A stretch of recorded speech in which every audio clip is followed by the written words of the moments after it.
It's so good to see everyone coming through. Hi, everyone. And please do feel free. I'll say this a couple times before we get started, but this is a conversation among friends in a trusted space. And so please do feel free to use the chat function. We're not going to do polls. We're not going to do the Q&A function. We're just going to use the chat function to communicate with one another. And hopefully the point of this conversation is to continue on further conversations and hopefully collaborations and hopefully doing the work.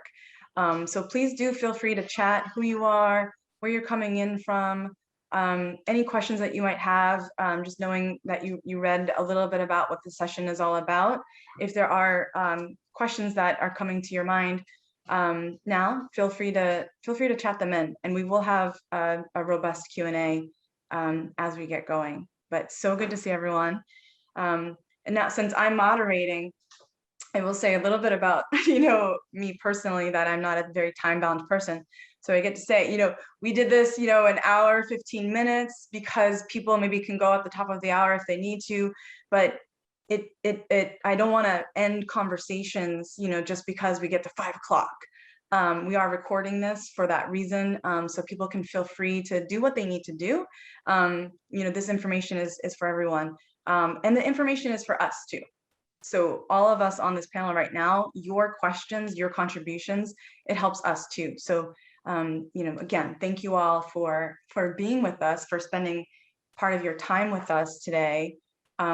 We will keep on going. I'm going to do a couple of quick monitor adjustments, but thanks everyone for being here.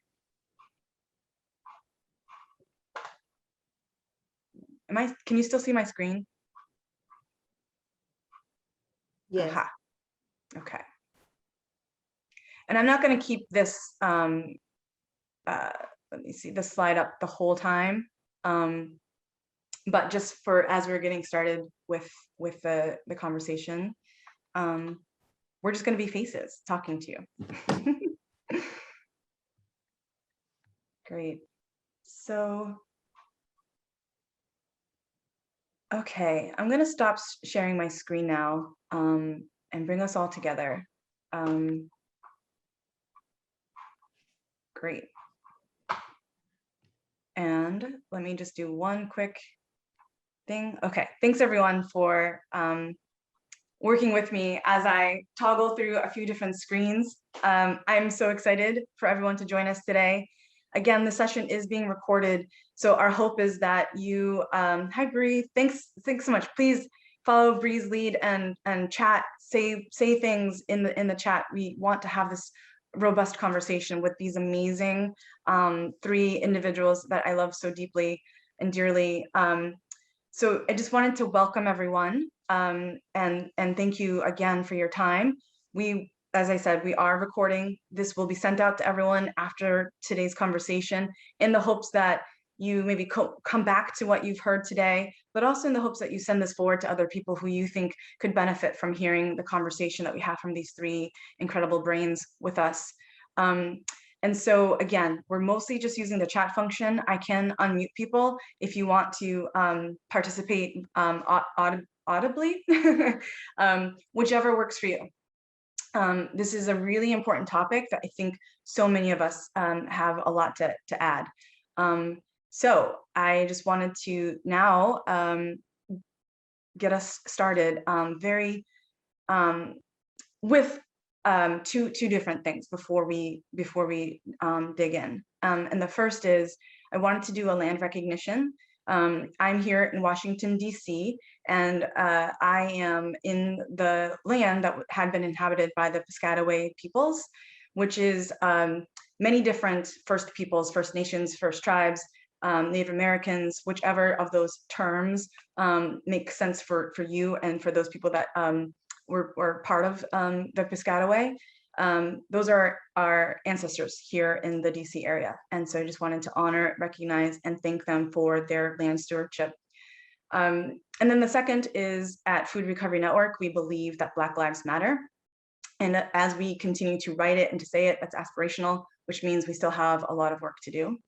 And part of this conversation is that work where we build equity. And again, I know the three people that are with us today have so much to say, not only about like the 1 hour and change that we have together, but so many other things. So please know that this is an invitation for further conversation. When we think about our equity work, when we think about the three distinct topics that we are generating today. So my name is Regina Anderson. I'm the Executive Director of Food Recovery Network. I've been at FRN, for short, FRN, for almost 6 years now. And over that time, we've seen so many amazing things occur around the amount of food that we're able to recover and ensure people get that precious food that they deserve. I've spent my whole career in the nonprofit sector.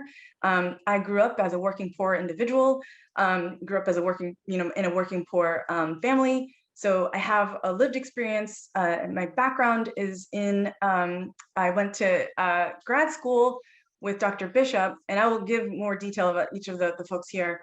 And I studied literary and cultural studies, but it was around race and gender theory and systems of power, and how we maintain those systems of power as time goes on.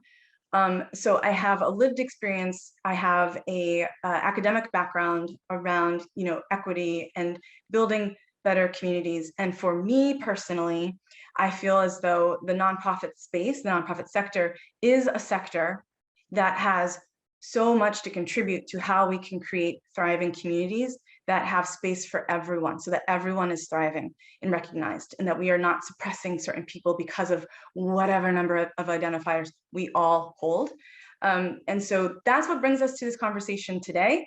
Our commitment to the nonprofit sector, whether or not we stay in the sector for our whole careers, whether we have a job or two here or there, whether we just feel passionate about it. We could work in other sectors, but still feel passionate about the nonprofit space. As a unit, all of us can help build a better nonprofit sector. So that's why we're here today. And this conversation came through some of the hardships, to be totally honest, that many of us face when we work in the nonprofit sector. Not only is it, some of us are working on, I'm working on trying to feed people every day with the thousands of amazing students all across the country. Other people are working on literacy. Some people are working on the prison complex. Some people are educating our next generation of people. Some people are trying to get others civically engaged. Some people are trying to get people housed because they deserve that too. All of these things are happening within the nonprofit space, and that is hard work. That is just really difficult work to do. A lot of times it's sad. There's no roadmap to it. Things are changing constantly. There's a lot of constraints. But the three people that I specifically invited to this conversation today have unique contributions for how to not only work in these very complex areas of work, but also how does that fit within us as individuals? We are also being faced with very complex issues of, we're all in a pandemic. Maybe our budgets got slashed. Maybe some people don't see the journey that we're on. And so we wanted to use this as a space to talk with everyone about that journey and about that work, so that we can lift all boats together, so that we can change conversations around what does it mean to be critical of the work and how the work gets done, versus what does it mean to be critical. And when we're critical, how is that affecting the people who are doing the work? How are we helping them to do the work better? So that's why we're here today. And so just real quick on the format, what I'm going to do is I'm going to introduce each individual separately, each of our amazing panelists separately, and let them go into their topic around how we can build better nonprofits. So you can get to know that person. And then whoever's not speaking, the other two panelists are going to respond to what they're hearing, just for a brief moment, because again, this is a conversation, and this is again your opportunity. Please type in questions. If you want to say a couple of things, please let us know that as well, because our amazing team Mixty is here and will help me moderate, so I can unmute you and you can lend your voice to this conversation as well, because it is equally as important. I couldn't invite everyone to be, you know, a speaker, but we can do some of these things so that, again, we can get to know one another. So the first person that I wanted to introduce to kick us off is Dr. Christy Arnold. Dr. Christy Arnold is the executive director of LIFT DC, and I'll let Dr. Christy tell you more about the work of LIFT DC. And just to let you know, I used to work at LIFT, so believe strongly in LIFT and what it can do for families. And before I joined when I worked at LIFT, even before that, I was a volunteer as an advisor. And so Dr. Christy has a really interesting and helpful background that I know she'll let us know more about, and is going to kick us off around, you know, thinking big picture of what I just said, to bring us a little bit further into that work around what it means to be in the nonprofit space, talent, a number of different topics that Dr. Christy is going to start us off with. So Dr. Christy, please take it away. Well, thank you so much, Regina. I am so incredibly happy to kick us off, and of course, to support my fellow lifter. You know, you're a lifter for life. That's what it is. Sorry, once you drink the Kool-Aid, it is what it is. As well as Ben, and I'm sure Bishop will find a way to make you drink it too. So with that, as Regina said, I am currently the executive director for LIFT DC. LIFT is actually a national nonprofit. We have an office in Chicago, New York, LA, and DC, and I run the DC office. Our program model is focused on this two-generation anti-poverty approach. So we are really focused on how we can break the cycle of poverty. You'll probably hear me say that quite a bit, because we're really intentional about, as I always say, wealth is handed down from generation to generation, and so is poverty, but it's the inheritance that no one wants. And so we want to make sure that that is no longer handed down, and we do it through this financial and career coaching model where we really hone in on a parent's life goals as it relates to where they'd like to see themselves in the next few years, not only for themselves, but for their children. So we really get into the details of their financial practices and how they can improve, and then further discuss career pathways that can increase those finances. So that's a little bit of overview of LIFT. But to kick off, the first topic that I shared with Regina that I would love to start off, and I really look forward to my colleagues. They don't know, but on my Zoom screen, you all are my bookends.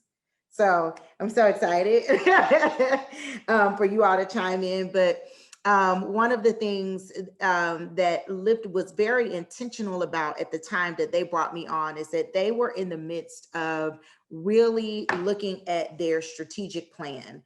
And they were really asking themselves, does our mission statement align with what we actually do? And that's like in the simplest form of a strat plan. That's what you're always asking yourself. Here's the mission, and here's what we're setting out to do, and the outcomes that we hope to accomplish and the impact that we hope to have. But are we actually doing that? And so at the time that LIFT brought me on, the answer to that question was no. They really noticed that what they were doing was they were addressing poverty, or they were helping people to manage their poverty in a way where they weren't kind of brought down into just being overwhelmed and being drowned by all of the things that came with their poverty. So they were kind of throwing out a lifeline, but they weren't helping people to really learn how to swim. I think a lot of us have heard the phrase that you can feed someone or you can teach them how to fish. Right. And that's the way you're going to start to break the cycle of poverty, is to teach someone how to fish and how to feed themselves. So at that time, we entered into a 4-year strat plan that focused on our financial and career coaching model that we have now, where we wanted to really serve parents of small children.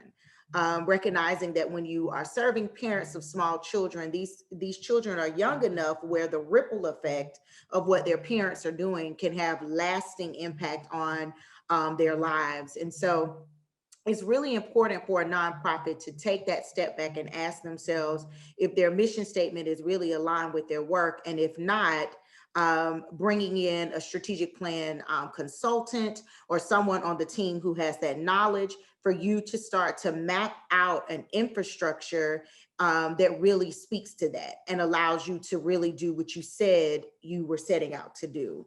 The second component to that, and I'm just giving very high level points and happy to get into more detailed points as the discussion goes on, but the second part of that is that when you start to set a very strict, very intentional strategic plan, you're now starting to create an org-wide culture.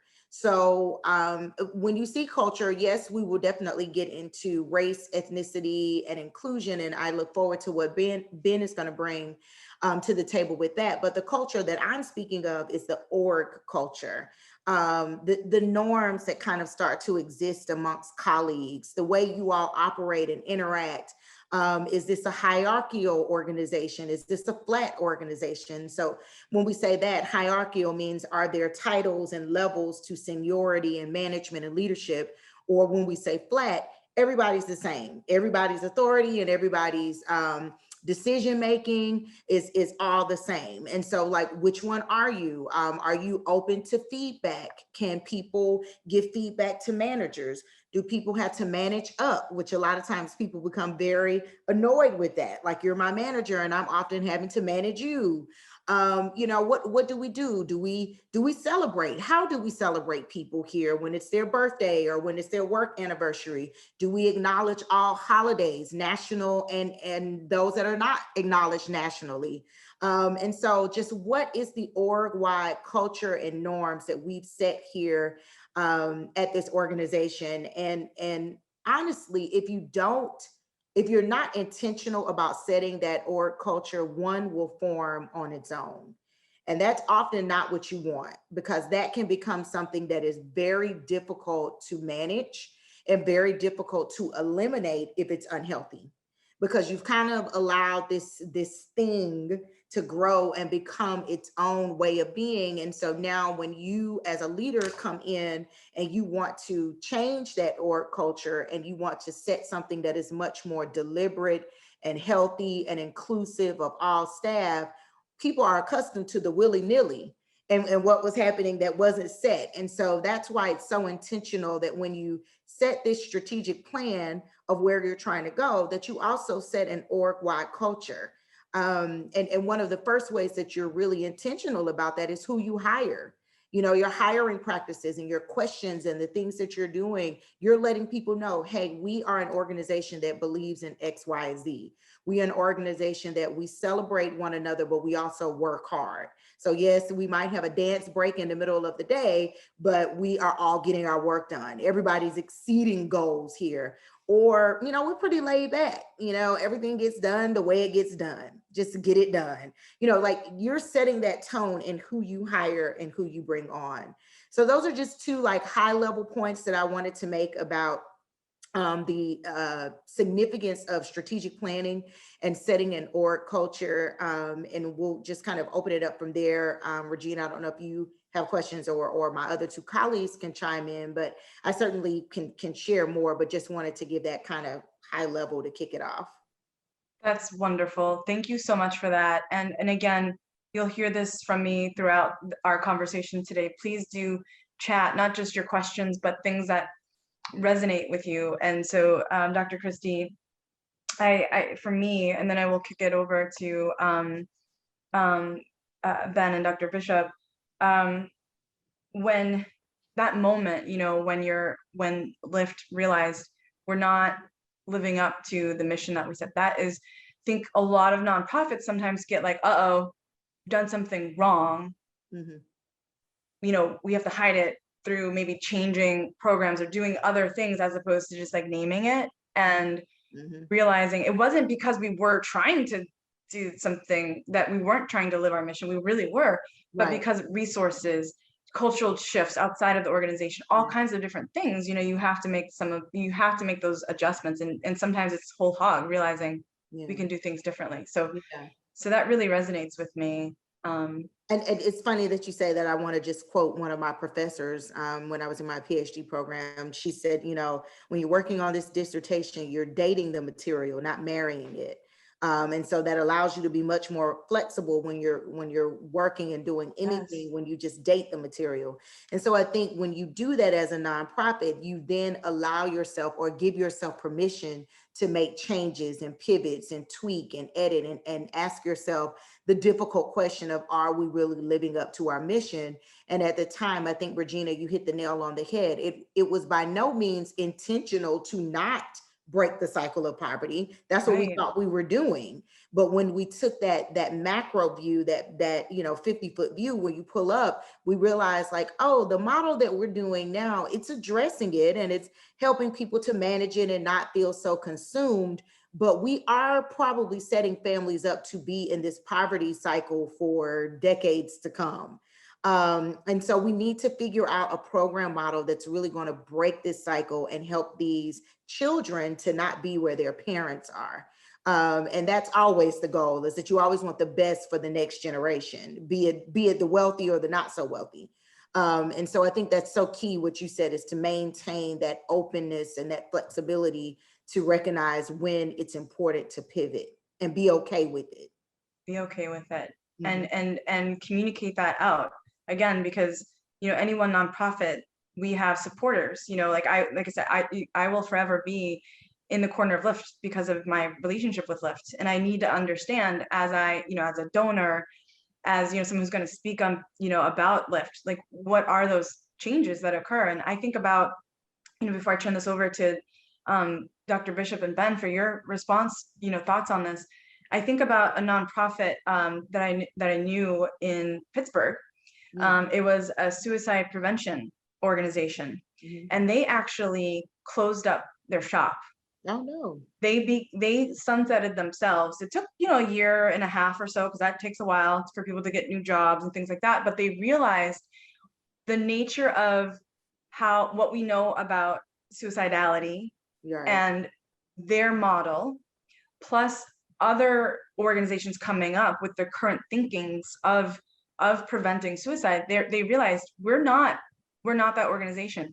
Mhm. How we are in the world is no longer necessary, and this is a good thing. And so there are so many different approaches, and I always thought that you don't really hear about places like intentionally closing up shop, because they're like, other structures got this, and we can be okay.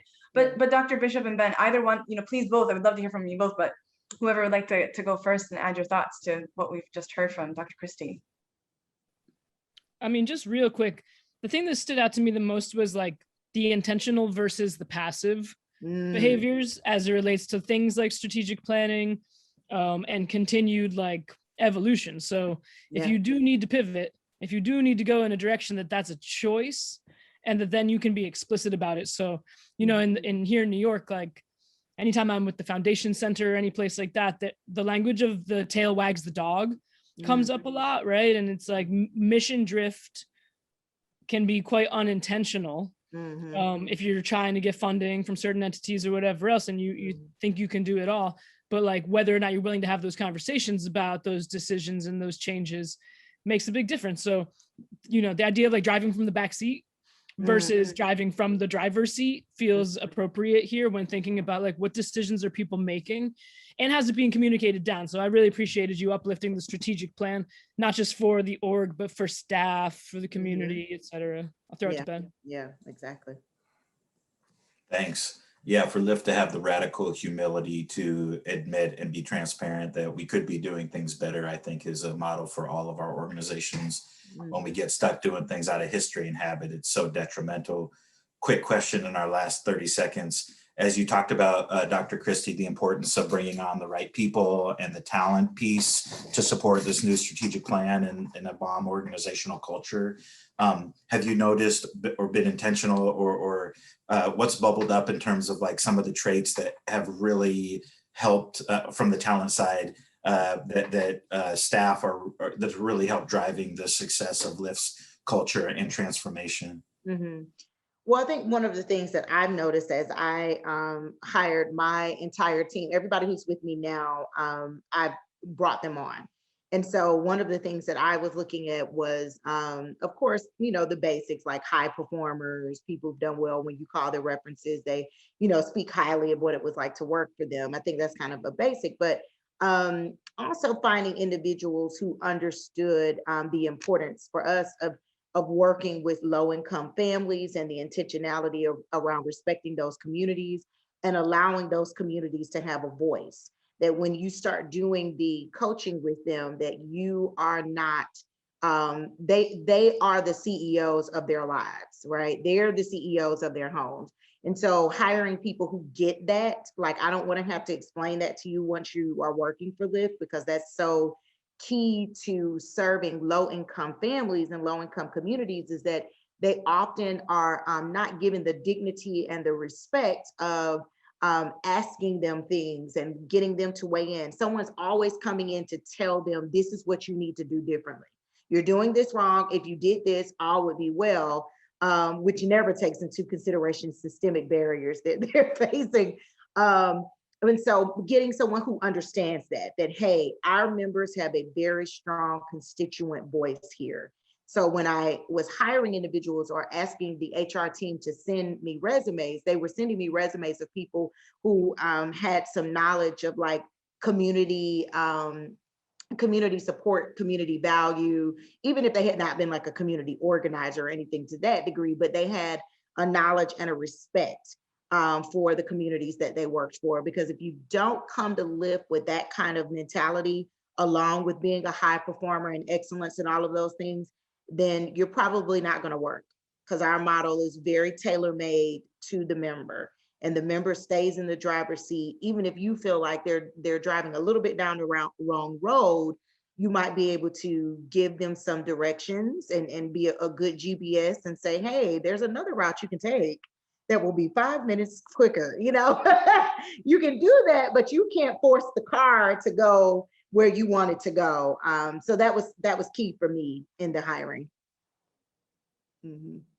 Thank you so much for that, Dr. Christy. So many amazing points that you put forward for all of us. And with that, I did want to transition so that we can hear from Ben. So this is all, it's all connected, so everyone who's listening in with us, so we think about the health and the directionality of our nonprofits, where we're going.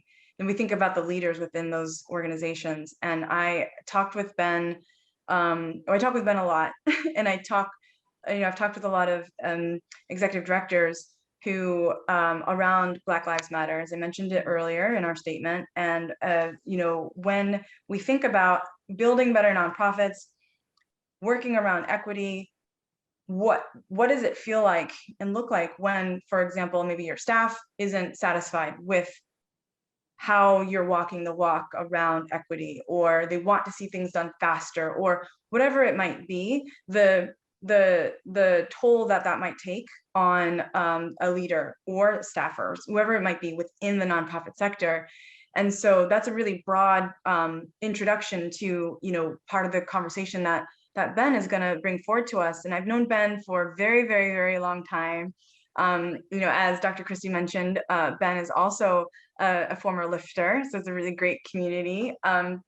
Was the former executive director of Lyft in Chicago, and since moved on to another amazing organization called Seattle Works. And so I know Ben will give us some background on what he does there as we transition into his conversation for all of us.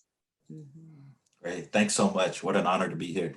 I just had that second COVID vaccine yesterday, which I'm so happy about, but my body's also tripping right now. So if I pass out or start talking, in tongues or something, somebody's got to, virtually shake me. But it's really, I'm really happy to be here. And Regina, thanks for that. And thanks for your land acknowledgement. I'm tuning in from Seattle, Washington, where I'm on occupied Duwamish territory. So I want to quickly honor the ancestral homelands of the Coast Salish peoples, including the Duwamish tribe, and also members from the Suquamish, Nisqually, Snoqualmie, and Muckleshoot tribes. This land out here has a very beautiful history and a brutally painful history. And I think it's really important that we remember that this history is still being written. There's still so many Coast Salish peoples who live here in contemporary Puget Sound. And our organization, Seattle Works, actually started paying a couple years ago monthly reparations to the Duwamish tribe through this great organization called Real Rent Duwamish. So we budget for that every year now, which is a very small, but I think important way to acknowledge some of the past year. So if that happens in your communities, I encourage your organizations or you personally to look into that, kind of paying rent to the First Peoples of our regions. So yeah, I started with Seattle Works 6.5 years ago. And when I started, so it's a smallish nonprofit. At the time, the budget was like $550,000. And I was just so struck during the hiring process with how bomb the staff was and the board, how engaged they were, the broad reach of Seattle Works, and how white the organization was. It's a very white organization. And I say that as a white man. The board, 16 out of 18 board members at the time were white. No board members identified as Black or Latinx or Indigenous. All of the staff was white. It seemed like the program participants, the annual gala attenders, the culture, right? It was a white organization that had been founded 25 years prior on white privilege. And I say that with no judgment, more as just a matter of fact, right? Like, what a beautiful thing our founders did in 1989 when they, built this entity to do good and inspire their peers to support the nonprofit sector. I certainly wasn't doing that when I was 22. So again, I talk about this founding story, not with judgment, just as like a matter of fact. And we have to acknowledge, like, we're a white organization with a couple decades of like whiteness behind us. And even during the interview process, it was just clear that this will probably have to be addressed for so many reasons. Now, if something is a priority, I think we need to say, how does this show up in our time and our budget? So I applied for a grant, $10,000 to lead into this work. That was catalytic. We hired outstanding consultants, Black women, Asian women who were really able to help push our board and staff forward, attended a ton of trainings, did a lot of, and always came back with a ton of homework, right? And we started doing that homework. But it's been a slow burn. To what Regina said, at one point I had a staff member look me in my eyes and be like, man, we are all talk. She was like, I'm glad we're talking about this, because at the time, 5 years ago, there weren't a lot of organizations talking about it per se, but she was like, we're all talk.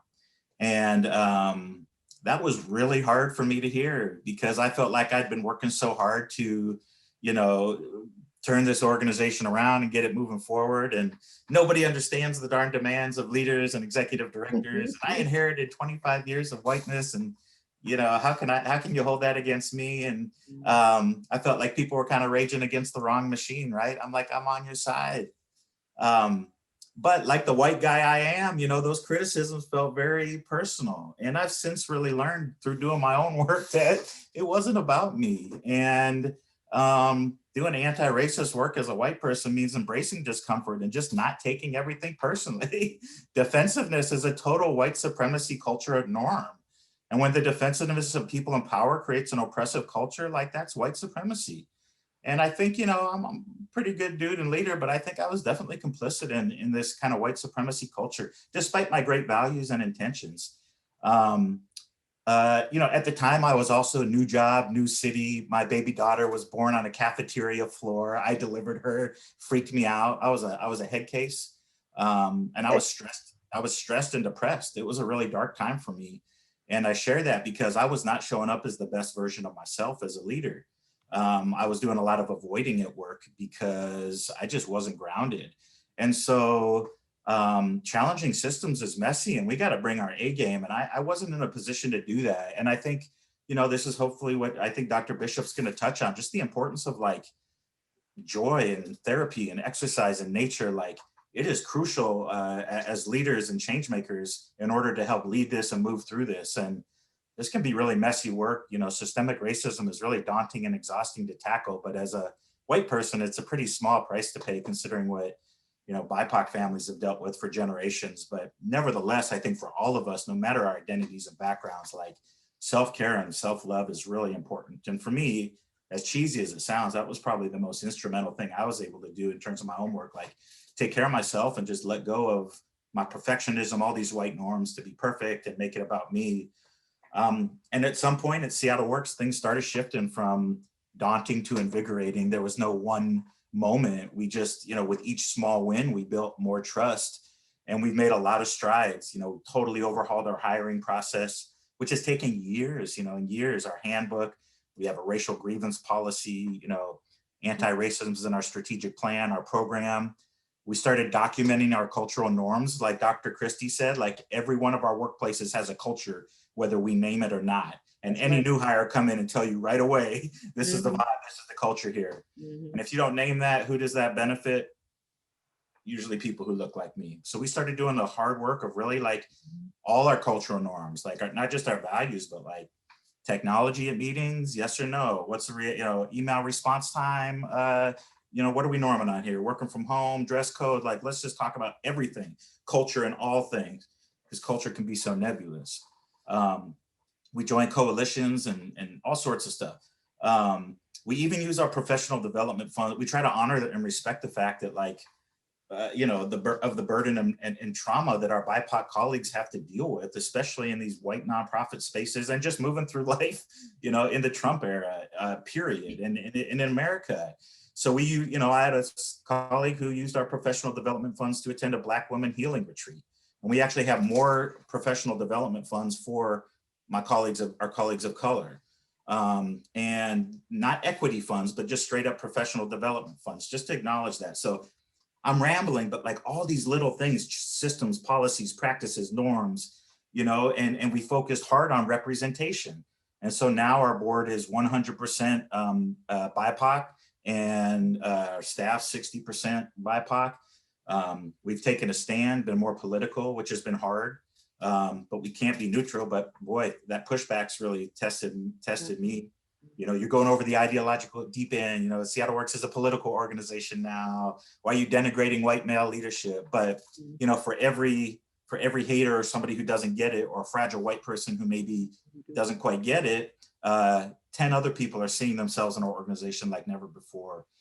I want to be mindful of time, but I do really want to say the biggest thing is we've blown up our org culture. We've shifted to a flat distributive leadership structure, which is huge. We did that through a powerful consensus-based decision-making model to shift power to our BIPOC colleagues. But talk about uncomfortable. I took a 30% pay cut, changed my title, and wow, like I'm all about dismantling racism, but now you're talking about my money? Yeah.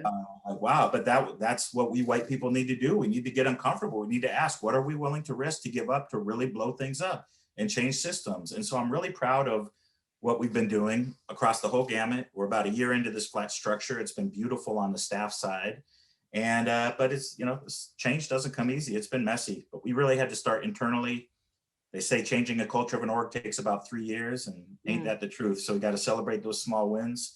And as white people, we just really got to let go of our right to emotional safety and comfort and to upend these systems, policies, and norms. And this is clear. This is without doubt been the most rewarding chapter of my career, like to be part of building a workplace where everyone, especially Black women, can bring their full selves to work and love their jobs and feel like their employer is tapping into their human potential and happiness is a really, really, really rewarding thing. But it's certainly been a journey and hasn't always been easy. And we are at risk of slipping back at any moment because it's not like you get there and stop. It's just constant. But I'm really proud of the work we've done, and it's taken a number of years to change the culture, but I think we're on a good trajectory. And I hope this case study gives you some, food for thought. I'll kick it back over to Regina. Oh my goodness. Thank you, Ben, so much for that. There's both Dr. Christy and Ben, so much richness in what you're saying. And Ben, in particular, I find it so, fascinating to think about when he talked about, the trauma. I took a class on Frantz Fanon, and he talks a lot about not only is the oppressed traumatized, but the oppressor is traumatized as well. Maybe it comes out in different ways, but there's so much of this learned method that is harmful to so many of us. And your experience, I think just opening that up, there's so many parts of what you were saying that really resonated with me. And I love, the conversation around what Dr. Christy was talking about, like, what kind of structure do you have? When people talk about Black Lives Matter, some of us are ready for the conversation of, well, how much do they matter? And talking about your money, this is how you feed your family. This is how you make decisions for your family. That's just so powerful. And I hope that, people listening in, please do start chatting your responses to this, to what you've heard. But I do want to open it up to Dr. Bishop and Dr. Christy for your responses on what you heard as well. And either one of you can go first. Okay, I was looking like eeny, meeny, miny, moe. Well, first of all, I am just really excited for your transparency, Ben, and for the work that you have done and continue to do, because we all know that when it comes to this work of race and ethnicity and culture here in the US, it's probably going to be our life's work, until we take our last breath. So I would say for me, what really stood out most to me is when you mentioned the fact that oftentimes, because I'm tying it back to a point that I made, that oftentimes when an org culture starts to form organically, it benefits our white colleagues, right? That when there's not one that's set intentionally by the leadership team or the staff or whomever, that the one that kind of forms is usually one of a dominant Eurocentric culture. It benefits that culture. And so oftentimes your BIPOC staff, and don't get me started on if you work somewhere where there are a few women, and there are a lot of men there, then that usually definitely benefits a male dominated culture. And so I think it's so key that you all are saying, no, we can't let this just organic culture to form on its own and assume that it will be of goodwill towards men, women, and all, everyone here. So I totally agree. I think that's something that we've had some pretty candid conversations about at Lyft, that sometimes our org culture has felt like it was more beneficial to white colleagues, and being under former white leadership, and our former CEO was doing the work that you're doing, where she was asking herself the difficult questions about her white privilege and things of that nature. Now we have a Black woman who's the CEO, and so she's still doing the same thing of how do I make sure that I see all of the staff. And so I think that's the point that you said that really just bells started going off for me about, you're right, when there's a culture that just organically forms, somehow it still benefits our white colleagues. And that's all the more reason why you need to be intentional about creating one that's going to benefit everybody.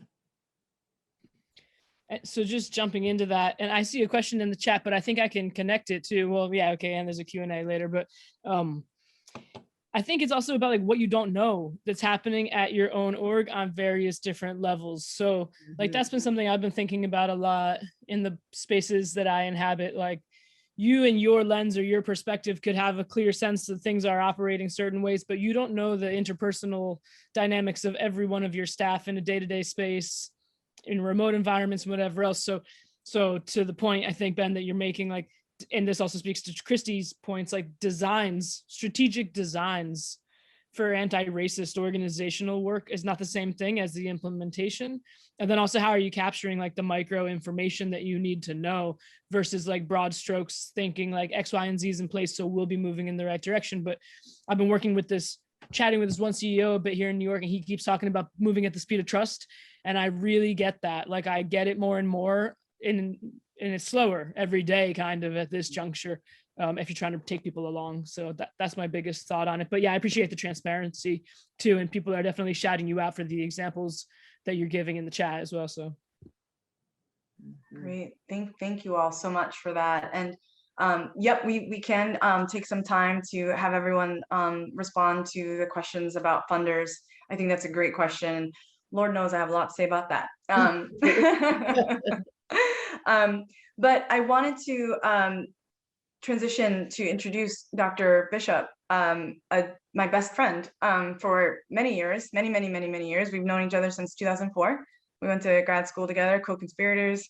And the conversation that we're having today with everyone here, these are conversations that Dr. Bishop and I have all the time. And I know Dr. Bishop in other spaces has conversations like this and is opening up the mic and the space, not only for conversations like this, but for artists and other forms of doing the work.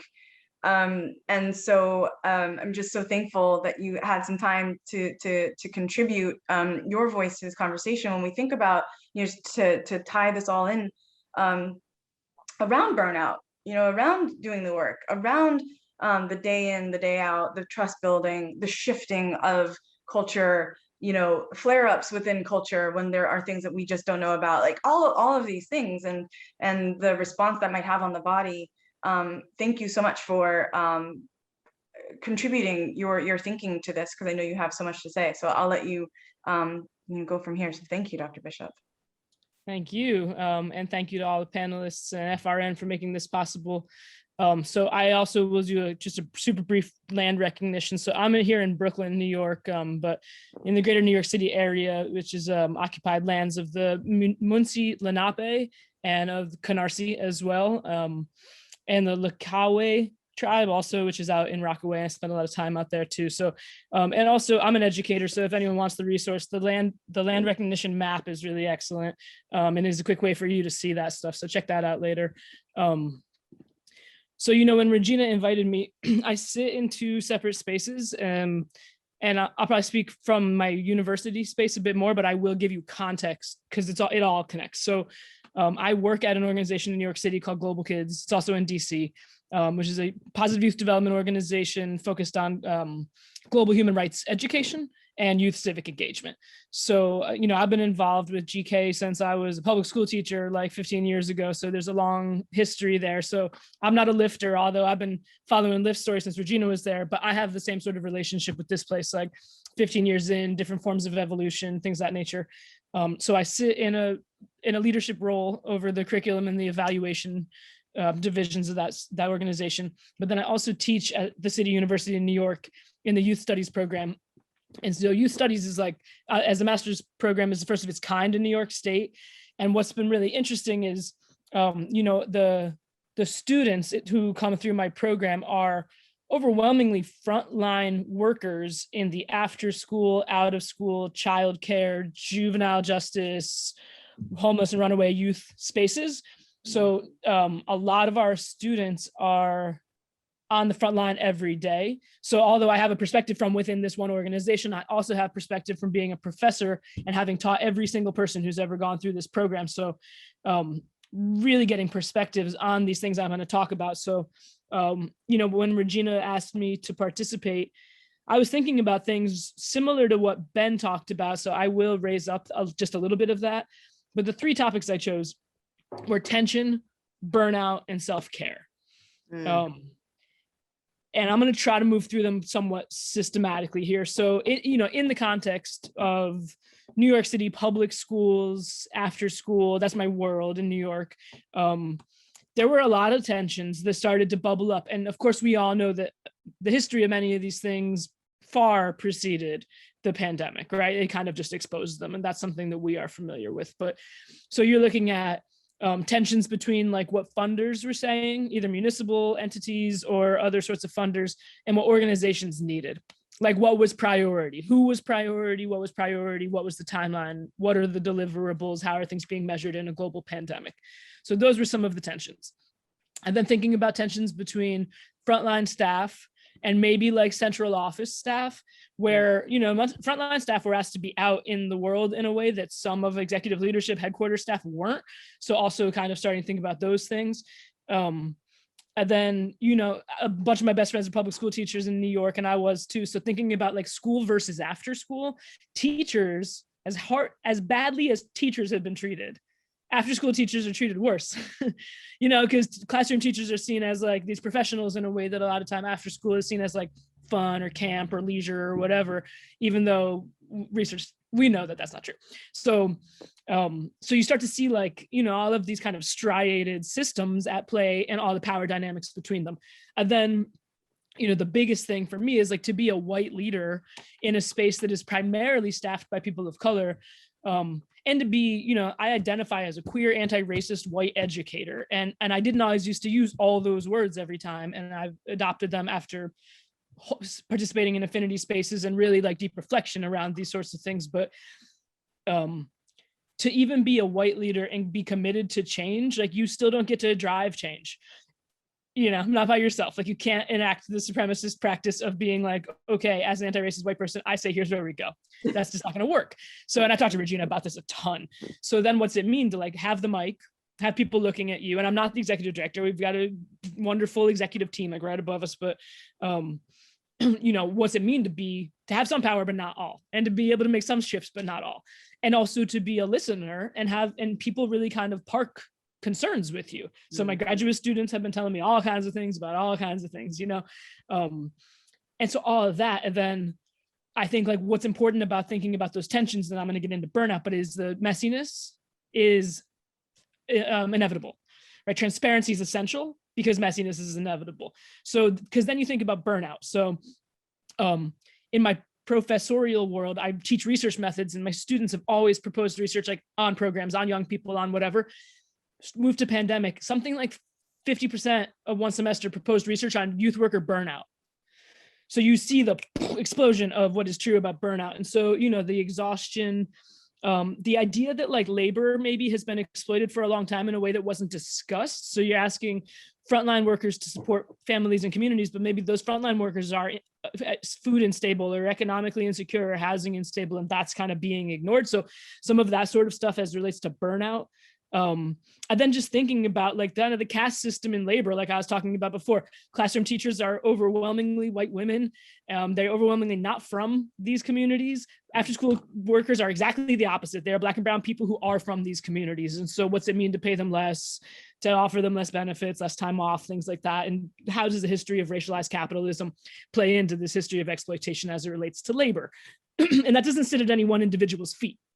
So to the point Ben made before about like taking it personally, it's more about how do we collectively address the systemic stuff versus like my feelings are hurt. So then lastly, right, then it becomes about self-care. So things I say to staff all the time is at the end of my meetings, we reclaim our time all the time. We say reclaim our time and then we reclaim our time. But as we're hanging up, I always say, please turn off your computers, stand up, walk, breathe, drink water, do yoga, do foam rolling. I'm like obsessed with my foam roller right now. Sleep, walk out in the fresh air. Like I tell them all of these things and tell them that I appreciate them because the self-care thing is everything. If you're not careful, you'll end up where you're going. That's Lao Tzu, right? And I think a lot of people are going to a place of crash and burn. And so what's our job, all of us collectively, to address any of that? So I sped up because time was of the essence, but Regina, back to you. Amazing. Thank you so much. I feel like what I'm hearing from all three of you, what resonates is, and I know we use this word a lot, the intersectionality, but it is the shifting thing of like, what is culture telling us right now? And where are we at? And it dips, we're kind of like chasing one another, and sometimes it overlaps. So, of the many things that you just said, Dr. Bishop, just thinking about the exploitation of labor, and now it's being talked about, the affinity work that you did, and now you have identifiers and words for those things, whereas maybe you didn't before, or maybe where we weren't talking about labor exploitation in the same way. We think about what was happening with Amazon. The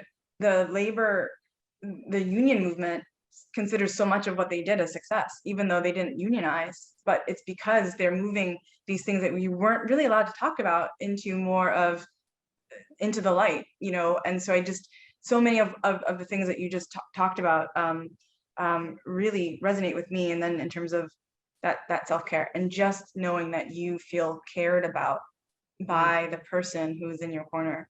But I'll pass it over to Dr. Christy and to Ben to hear your thoughts on your responses. Ben, would you like to go first? Oh, okay. All right. So, well, for me, I want a dope panel. Can I just say that? Like, this is like a dope panel. I mean, like, look at it, too, we are dope.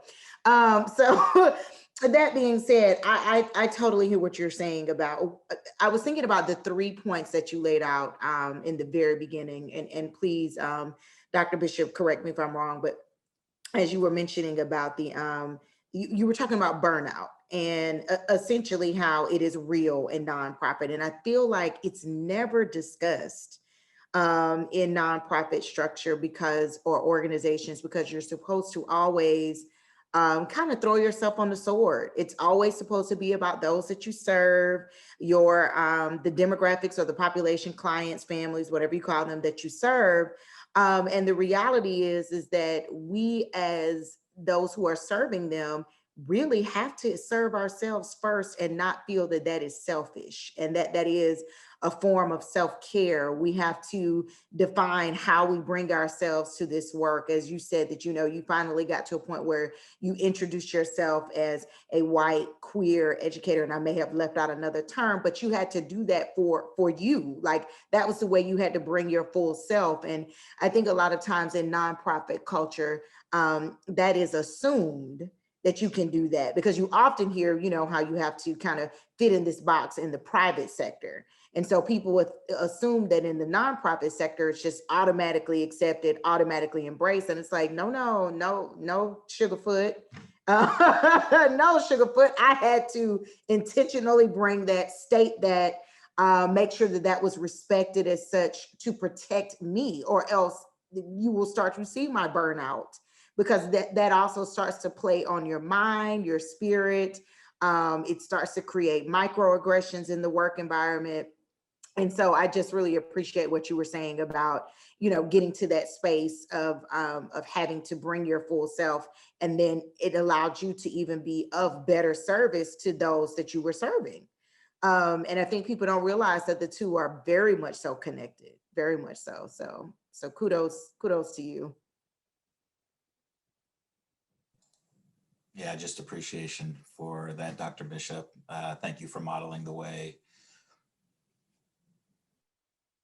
Just one other thing, Regina, before we throw you back the mic, like the last thing I wrote down is just these keywords, and I'm in education and youth development, but obviously we know there are other places, but trauma-informed, healing-centered, right? We keep talking about this stuff, writing about it, putting it in grant proposals, responding to all calls for, proposals for these things.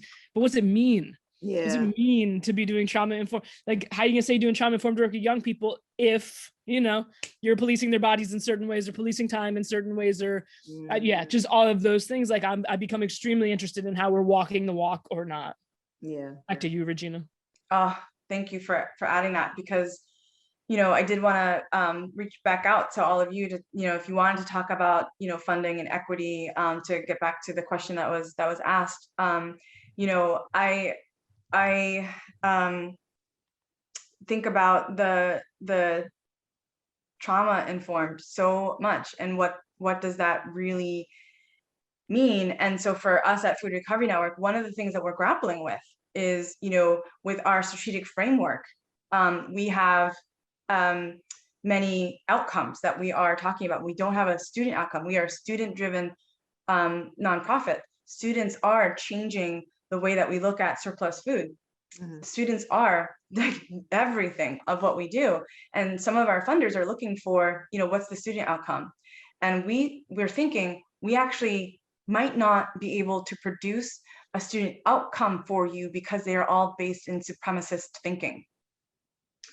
So I don't want to tell you that students that are involved with Food Recovery Network are going to get better grades because grades are based in supremacist thinking. I don't want to tell you that necessarily these students, because they are involved with FRN, are more prone to be civically active, because being civically active means you probably have some leisure time. Mm-hmm, mm-hmm. And why do you have leisure time? Time to contribute, time to volunteer. Now, I'm kudos to, all of the activists around the country who work 5 jobs, go to school, raise a family, and, still do the work. Mm-hmm. But, it's so I really, that really resonates with me. And, I did wonder if, between the 3 of you, if you did want to talk about, equity work and how your funders or other people in your communities, how that's landing with them, and just leave it at that. And then after you respond, I'll maybe ask Mixty, our amazing communications group, to see if there's other questions that I might have missed. Oh, all of our funders write checks all the time for race, equity, and inclusion. They love it, love it, love it, love it. Yeah, right. I just had to say it to see what that felt like. So I will say, thankfully, I will say, and I don't want to throw all of my funders under the bus because that wouldn't be fair. We actually do have probably a larger percentage. I honestly feel like, you know, many change has been coming for a while with regard to race and ethnicity and equity and inclusion. And so it's been happening for a minute, but of course, last year and what all of the things that occurred last year, the bottom fell out. And everything burst wide open. And so now if you as a funder are not woke in some way, in some regard with your checkbook, then like you're the weirdo. And that's just really what it is now. You're the weirdo.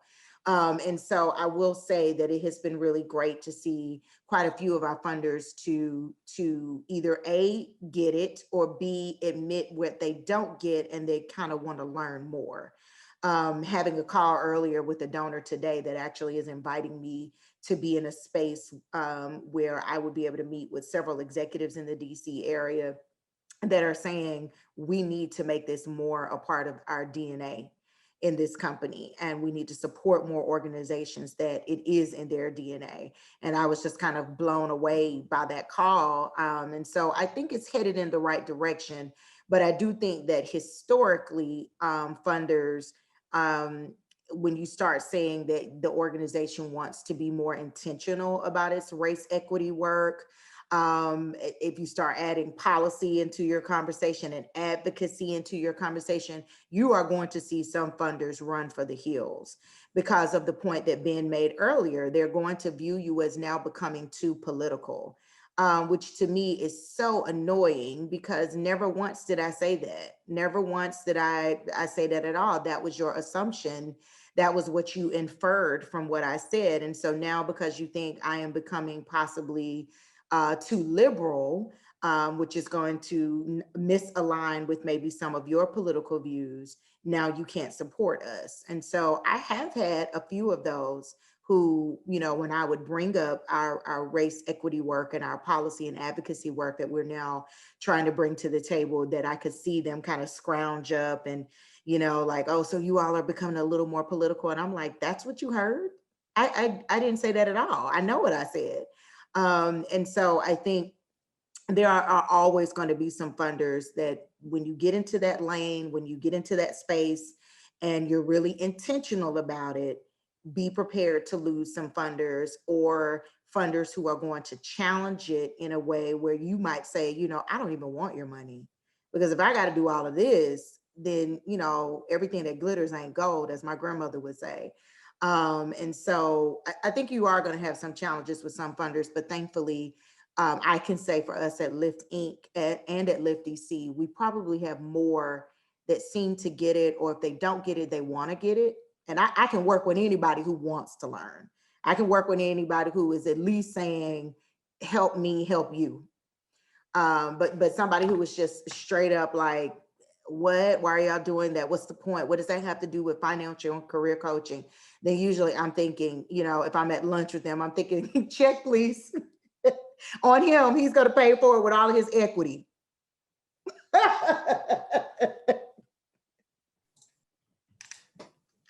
Yeah, I think we got to ask, what are we willing to walk away from? And that's very scary because, you know, our funding situations are pretty precarious sometimes, but we can't pretend to be doing anti-racist work if we're centering the comfort of white donors or white people in general. Correct. Then let's not pretend we're doing anti-racism work. When Seattle Work started being more bold about anti-racism and talking about white supremacy, we even named in our strategic objectives, we will talk about our anti-racism objectives with every donor. We put that on paper. That was a strategic mandate that when I'm at a coffee shop with a rich white donor, I'm not code switching and sugarcoating what we're doing, which I was tempted to do sometimes just by default because, you know, but and in the beginning, you know, I was like, wow, are we being so self-righteous that we're going to shoot ourselves in the foot and lose all of our money, I was very scared for a little bit. Like that was a tough position to be in. But we have found at Seattle Works over the last year or two, especially, that if we stand by our values, the money will come. In the last 4 months, we've secured 2 of the largest gifts in our organization's 31-year history. Both are multi-year, 6-figure general operating gifts because of how bold we have been in advancing this work, because it hasn't been smoke and mirrors, because we've done really hard work over the years. The funding is coming. And but for those who don't get it, like, we'll try to meet them with love. We'll try to meet people where they're at. But if they're not getting it or their values are different, then we need to be prepared to walk away from that. That is where the true anti-racism comes in, because that's a very scary situation to be in as nonprofit fundraisers. But again, who are we centering? And we throw that word around a lot. And we were talking about that a lot at Seattle Works, but not always kind of doing that work. And now we're really like, no, we're talking about this with every funder, every foundation, every individual. And hopefully they'll see the beauty in this and why this honors our mission more than ever. And if they don't, we're going to have to be okay with losing them. Yeah, have to. But the money's coming. Yeah. And to just like push back against ideas like that humanizing practices are political, right? To just like remove ourselves from that dialogue. Like when Regina was talking about Frantz Fanon, and it makes me think about Paulo Freire, critical pedagogy work. It's the same idea of like how oppressors are harmed as they oppress others. And so like, you got to kind of bring humanizing pedagogy, humanizing practices even to the funding world. And of course you do see funders that are doing this boldly. One thing I'll just add, because I'm so inspired by the youth studies graduate students, is one of them ran a critical discourse analysis of how the Black and brown communities, poorest communities in New York City are talked about in calls for proposals. And she really got into the language in a way that none of my students had done previously. And it was so powerful. And to have her present to her peers, all of whom work in the field, was also extremely powerful, because it was a conversation that wasn't really being had. Like, how do we use a deficit frame to write about our communities in order to say they're so in need, give us all your money? Or are there other ways to have these conversations? So I'm going to hit mute on that because I know time's of the essence, but that's a big thing for me. Yeah, that's key. That's amazing. And if any of these publications are available for others to read, Dr. Bishop, if you send them to me, we will have a follow-up email to everyone who registered and who obviously then attended today with us, because I know sometimes those are 2 different groups.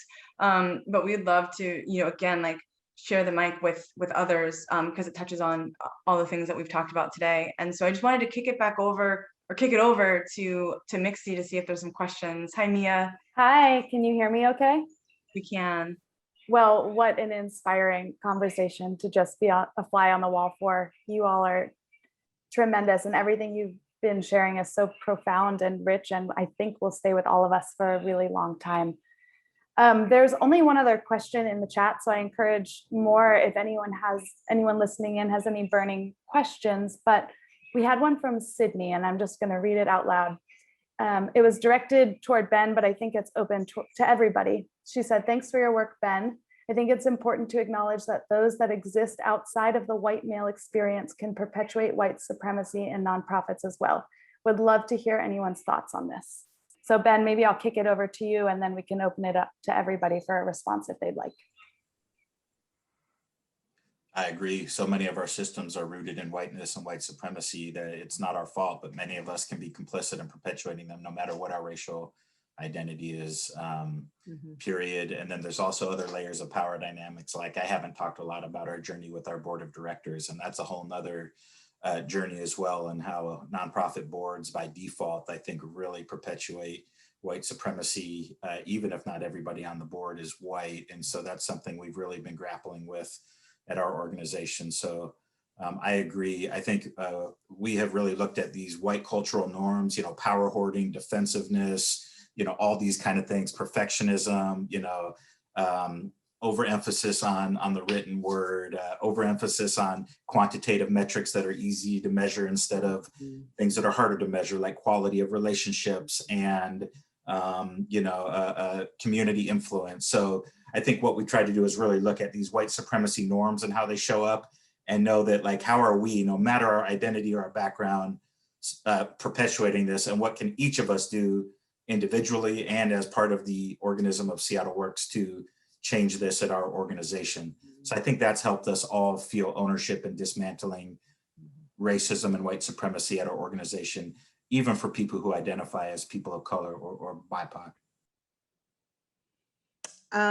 So for me, I think it is very difficult for anyone to say with a good conscience that none of us perpetuate white dominance or white male culture. Recently did a race, what was it, an implicit bias test for some race work that we're doing at Lyft. And it showed at the end of my results that I guess lean more towards white culture when it comes to certain things. And so after I took the quiz, I was like, well, duh. Like my response was that because I'm like, I grew up in this country. Of course I do. It has been brainwashed and saturated in every single thing since I came into the world. It doesn't mean that I don't love myself or I don't love Black culture, and that I don't have a true deep love for the melanin in my skin. It just means that I am a product of this environment, right? And this culture, this country has been very intentional about ingraining in our minds, white is right, white is right. And everything that you see from a child all the way to adulthood that's connected to white dominant culture, specifically white male dominant culture, is always some kind of way right. And so I think I think that's the reason why I said earlier, you will be a lifelong learner of trying to discuss race equity in this country, because you are literally trying to dismantle hundreds of years of a stage 4 cancer that like just won't go away. It's like, this is like, you know, the most toxic, cancerous relationship you've ever been in. Keep trying to break up. Like, don't call me anymore. I blocked you. Don't come in my DM. And it's just like, you won't go away. So I think therefore the dominance of that is so a part of your existence as an American in this country that it probably is showing up in many things that you do, your performance reviews, your ways of interacting with your staff, who's on your board, right then, or who you're bringing on, what you consider to be a good board member, what you usually applaud and cheer on at work behavior that's considered positive work behavior versus not so positive. So it's all of these things that we're probably all operating in, like unbeknownst to us, it's very white dominant. And so that's why you have to intentionally peel those layers of the onion back and make sure that the culture that you're creating at your organization embraces all, celebrates all, acknowledges when you're getting it wrong, or whatever. But and like I said, I'd be very hard pressed to find anyone existing on earth in the United States of America that will say that you don't have some level of white dominance, white male dominance in your practices. And then I think just one of the biggest things about like peeling that onion is they're different layers and they're going to require different responses and different strategies. So like, you know, my lane is like curriculum and teaching essentially. And so trying to do anti-racist pedagogy work in cross-racial spaces has proven difficult, to the extent that like, you know, there are some staff of color I know who are like, yo, it's the white staff who really need this. And I'm like, I feel you, because on one level, the white staff need it in this super real deep way. And also practices of militarization and standardized testing and all this other stuff that happens in schools that lots of people enact or replicate, regardless of your identity, are practices of white supremacy, right? So in that way, like you have to delineate, like, what are the different layers of this onion? What does an organization need to do? What's a board need to do? What does staff need to do? What's program delivery versus culture versus individuals? Like, and if you try to do it all at once, it's all gonna blow up in your face, because they're not all the same, even if they're all connected. Right. Amazing. Well, we're going to begin to wrap up our time together. And so I just first wanted to start off by thanking Dr. Bishop, Ben, Dr. Christy. Wow, so powerful. And for everyone who is with us, you know, please follow all three organizations, individuals, again, we'll have their contact information, in our wrap up email that we'll send out to you once this video is recorded. So please do share this video widely with people that you think, will benefit from hearing some of this, whether it's going to widen up that aperture or totally, I've never even considered this before. It's all on the table. And this conversation is just such a beautiful contribution to that. So I wanted to, give everyone on the panel maybe about 30 seconds to just, if you had any final thoughts to wrap up. But before I do that, I just wanted to let everyone know that we'll also email out to everyone a survey. There are so many different things we talked about here that we could have each thing could be, a lifetime of conversation. So please give us your feedback. If you have thoughts on other topics you'd like to hear, please let us know. If FRN isn't the host of that particular kind of conversation, I will share that with others in the network, because the conversations are important. But within Food Recovery Network, we will have many, many more conversations like this coming down the pike. So please be on the lookout for those invitations and make sure to share those invitations. We have a conversation coming up around another conversation, a public one, on how to create a compassionate workplace. And I know, again, these three amazing individuals have so much to add to that.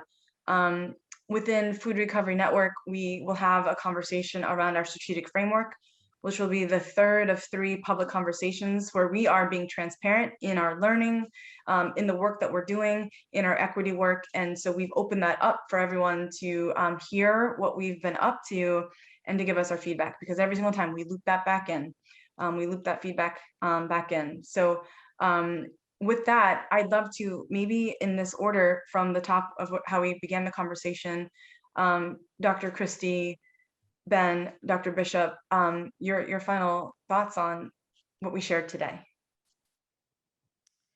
Well, I have to take a point of personal privilege. I see one of the amazing participants in here is Monique Way, who used to work with me. She was an ops associate, or more like an executive assistant. She's amazing. Hey, Mo. Yay! But what I would say my takeaway is do the work.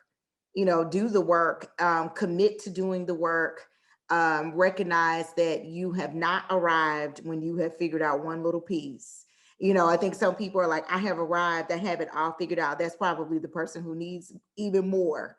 Whenever you reach that point of thinking that you have it all figured out and everything is right, keep learning, keep digging, be intentional about it, and most importantly, become very comfortable with being uncomfortable. Those are people who are usually on the brink of doing great things, discovering something wonderful about themselves, as well as about their colleagues and their organization, is that they are very comfortable with being uncomfortable and recognizing that I don't know it all. This is a growth area for me. Here's where I can learn from others. Those have always been leaders that I have admired over the course of my career, and one that I try to be.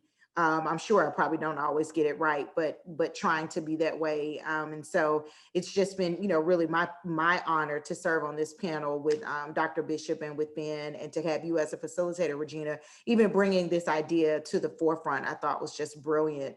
And the things that I've learned here and some takeaways that I have, because I feel like I'm a constant learner, I'm just really grateful for the opportunity. Thanks, Dr. Christy. And yeah, honored to be here. I'm going to hijack my closing statement and just give a shout out to the amazing Regina and the team at Food Recovery Network. I've just been so impressed with how you all have been, interweaving racial justice and economic justice and food justice with logistics and really trying to build things differently.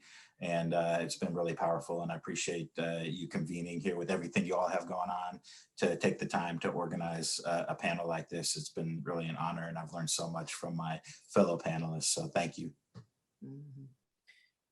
Thank you so much. Thank you, Regina. Thank you, fellow panelists, Food Recovery Network. I'm gonna say what I say to people I work with all the time. I hope that when this ends, that you turn off your computer, stand up, walk away, deep breaths, drink water, get on the floor, take a nap, do the things. Like, it's a long game, it's a long game. And we're not here to self-sacrifice. That is a puritanical old white idea that we're supposed to self-sacrifice. So we need to interrupt that too. Yeah. Oh, I'm going to go get a burger. Thank you, Bishop.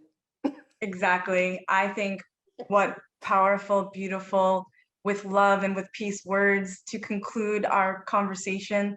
Thank you all so much for coming. We look forward to more conversations. Be in touch. Go lie on the floor for a little while. Look up. With peace and with love. Thank you all so much. Wonderful.